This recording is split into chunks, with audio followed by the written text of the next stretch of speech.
சின்ன முருகைய சிங்கார முருகைய சின்ன முருகைய சிங்கார முருகைய கொஞ்சி கொஞ்சி தமிழ் பேசும் செந்தில் வடிவேலனவ கொஞ்சி கொஞ்சி தமிழ் பேசும் செந்தில் வடிவேலனவ சின்ன முருகைய சிங்கார முருகைய கொஞ்சி கொஞ்சி தமிழ் பேசும் செந்தில்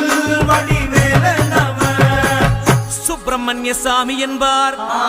கார்த்திகேயன் என்பார், சுவாமிநாதன் என்பார், முக அமுதன் என்பார், பாலசுப்பிரமணியன் என்பார், கருணாகரன் என்பார், கதிர்காம கந்தன் என்பார், கதிர்வேல சுவாமி என்பார்.